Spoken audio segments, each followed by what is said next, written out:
গোৱালপাৰা চহৰত NEET coaching দাসৱানী ক্লাছেছৰ ক্লাছৰুমৰ আনুষ্ঠানিকভাৱে শুভ উদ্বোধন কৰা হয়। শুভ উদ্বোধন কৰে গোৱালপাৰা পূব সমষ্টিৰ বিধায়ক একে ৰছিদ আলমে। ৰাজ্যৰ নিট কোচিং কৰিব বিচৰা শিক্ষাৰ্থীসকলৰ বাবে এটা ভাল খবৰ। ৰাজস্থান কোটাৰ আৰ্হিত নামনি অসমৰ গোৱালপাৰা চহৰৰ মাজমজিয়াত স্থাপন কৰা দাসৱানী ক্লাছেছে লৈ আহিছে এই ভাল খবৰ। আজি উক্ত দাসৱানী ক্লাছেছৰ ক্লাছৰুমৰ শুভ উদ্বোধনৰ দিনাই ৰাজ্যৰ বিভিন্ন জিলাৰ মুঠ ৩৫গৰাকী ছাত্ৰ ছাত্ৰী যোগদান কৰে। দাসৱানী ক্লাছেছৰ পৰিচালন সঞ্চালক চলেমান চিকদাৰে জনোৱা মতে ছাত্ৰ ছাত্ৰীসকলে অতি নিম্নমানৰ মাচুল থকাৰ সুবিধা আদিৰ জৰিয়তে নিট কোচিং কৰিব পাৰিব। আনহাতে অসম তথা বাহিৰৰ ৰাজ্যৰ অভিজ্ঞ টিচাৰসকলৰ দ্বাৰা শিক্ষা দিয়া হ'ব বুলি পৰিচালনা সঞ্চালক মহোদয়ে জনাইছে। News desk Assam live 24। মোৰ বহুতেই ভাল লাগিছে, গৌৰৱ অনুভৱ হৈছে যে গোৱালপাৰাৰ নিচিনা সৰু ঠাইত এনেকুৱা দাসৱানী ক্লাছেছ মানে এইটো কোটাৰ এটা ব্ৰাঞ্চ। এইটো ইনষ্টিটিউশ্যন একচুৱেলি কোটাত আছে। আমাৰ উদ্দেশ্যটো হ'ল বিশেষকৈ MP সাহেবৰ এইটো কনচেপ্ট। শিক্ষাৰ নামত যিটো শোষণ চলি আছে, দুখীয়া পৰিয়ালৰ ল'ৰা ছোৱালীৰ ওপৰত, সেইটো আমি বন্ধ কৰিব লাগে। আপোনালোকে ইতিমধ্যে গম পাইছে, আমাৰ যিজন MD চলেমান চিকদাৰ তেওঁ ক'লে ধুবুৰীত এনেকুৱা এটা কোচিং চেণ্টাৰ আছে, তেওঁলোকৰ এডমিশ্যন ফিজে ৩,২৫,০০০। বাকী যিখিনি হোষ্টেল ফিজ সেইটো বেলেগ, খোৱা লোৱা তেওঁলোকৰ ওপৰত নিৰ্ভৰ কৰিব। তেওঁলোকে যদি AC ৰুমত থাকে তাৰে এইটো বেলেগ হ'ব, জেনেৰেল ৰুমত থাকিলে তাৰে সেইটো থকা খোৱা লোৱাটো তেওঁলোকৰ নিজৰ ওপৰত। কিন্তু সেই ঠাইত আমি দুখীয়া ল'ৰা ছোৱালীৰ কাৰণে দিছোঁ মাত্ৰ 40,000 টকাত, ৩,২৫,০০০ আৰু আমি ক'ম 40,000ত। আৰু যিসকলৰ অৱস্থা পাতি ভাল তেওঁলোকৰ মাত্ৰ 50,000। এই বিশেষকৈ নামনি অসমৰ যিসকল কৃষকৰ দুখীয়াসকলৰ ল'ৰা ছোৱালী, তেওঁলোকক মেৰিট আছে তেওঁলোকৰ, অথচ পইচাৰ অভাৱত তেওঁলোকে সেই মেৰিটখিনি এনেই গৈ আছে। বিশেষকৈ সেইসকলৰ কাৰণে MP সাহেবৰ এইটো লক্ষ্য আৰু তেওঁৰ উদ্যোগত এইখন অনুষ্ঠান গঢ়ি উঠিছে। এতিয়া আজি ক্লাছ উদ্বোধন হ'ল, মই ফিতা কাটাৰ আগমুহূৰ্তত তেখেতৰে ফোন, বেলেগ কাৰণত ফোন কৰিছে। মই যেতিয়া ক'লোঁ তেওঁ যে ছাৰ আপোনাৰ সেই দাসৱানী ক্লাছেছৰ আজি ফাৰ্ষ্ট ক্লাছ আজি শুভ উদ্বোধন কৰি আছোঁ, তেওঁক শ্বক হৈ গৈছে।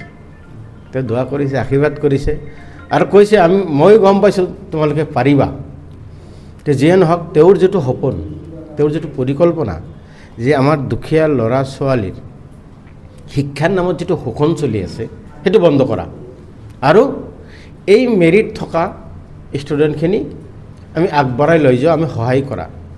আমি ন' প্ৰফিট ন' লছত চলিম, আমি শিক্ষাৰ নামত ব্যৱসায় নকৰোঁ। এতিয়া ভাল টিচাৰ, ইতিমধ্যে আপোনালোকে গম পালে 20 বছৰ এক্সপিৰিয়েঞ্চ থকা এজন বিহাৰৰ টিচাৰ, SP, তাৰমানে কি নাম, সুধীৰ প্ৰসাদ। ঠিক তেনেকুৱা আছে আমাৰ কি নাম, সুৰেশ মেথছৰ। এইবিলাক চব বাহিৰৰ অভিজ্ঞতাপূৰ্ণ থকা আমাৰ মেথছৰ আছে।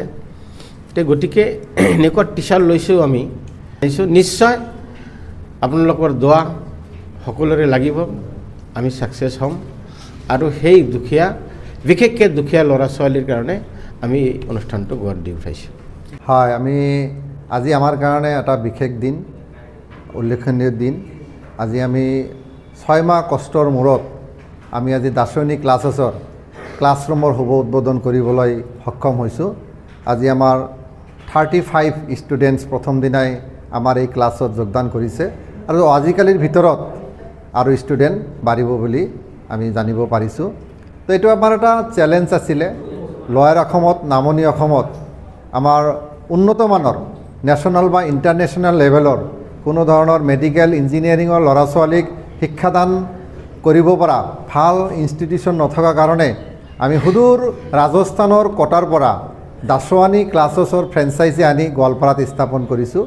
আৰু আমাৰ ইয়াতে দাসৱানীৰ যিখিনি study materials, exam pattern, teachers সব ৰাজস্থানৰ কোটাৰ তেওঁলোকৰ নেতৃত্বতে চলি আছে আৰু টিচাৰ টিমটো তেওঁলোকে ৰাজস্থানৰ কোটাৰ পৰা পঠিয়াইছে। দাৰ্শনিক ক্লাছৰ শুভ উদ্বোধন অনুষ্ঠানত আমাৰ শ্ৰদ্ধাৰ MLA sir AK Rashid Alam তেখেত উপস্থিত আছিল। তেখেতে যথেষ্ট এই অনুষ্ঠানটোৰ গঢ় দিয়াৰ ক্ষেত্ৰত আগভাগ লৈছে আৰু মেইন মেণ্টৰ বুলি ক'ব পাৰি তেখেত আৰু আমাৰ শ্ৰদ্ধাৰ ধুবুৰী লোকসভাৰ সাংসদ ৰকিবুল হুছেইন ছাৰ, তেওঁলোকৰ নেতৃত্বতে আৰু তেওঁলোকে আমাক সাহস প্ৰদান কৰাত, উৎসাহ প্ৰদান কৰাত আজি এই গোৱালপাৰা দাৰ্শনিক ক্লাছেছৰ জন্ম হোৱা বুলি ক'ব পাৰোঁ।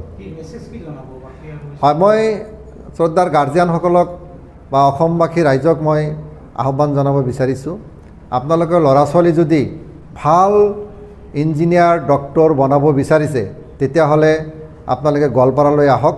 আমি আপোনালোকক কথা দিলোঁ, আপোনালোকৰ ওচৰত আমি দায়বদ্ধ, প্ৰতিশ্ৰুতিবদ্ধ, যিকোনো প্ৰকাৰে আপোনালোকে আপোনালোকৰ ল'ৰা ছোৱালীৰ মনৰ আশা পূৰণ কেনেকৈ কৰিব লাগে সেইটো আমি কৰি দিম।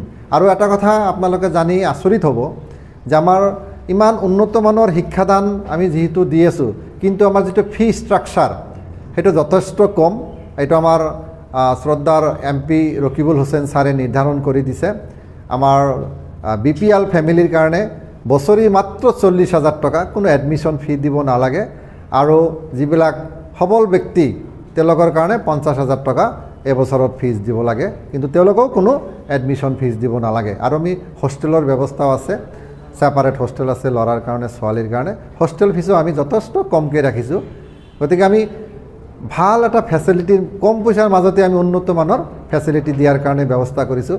আৰু এইটো আমাৰ MP ছাৰৰ মটো, যে তেওঁ ন' প্ৰফিট ন' লছ, যিটো তেওঁৰ মটো, সেই মটতে আমি অনুষ্ঠানটো চলাম বুলি আশা কৰিছোঁ। मेरा नाम सुधीर प्रसाद है और मैं 10वीं क्लासेस में केमिस्ट्री फैकल्टी हूँ।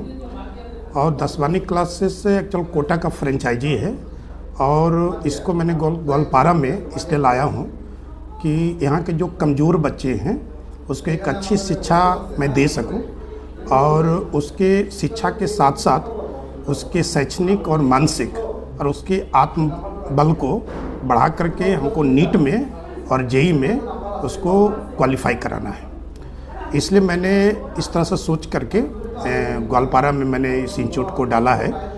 और जितने कमज़ोर जो बच्चे हैं ना, उस बच्चे को उस जगह पे पहुंचाना मेरा मेन मकसद है। ठीक सर, कितना स्टूडेंट एडमिशन हुआ है? अभी 50। ओके। कितना टीचर आया है आप बाहर से? 4 टीचर्स। 4 टीचर। जी।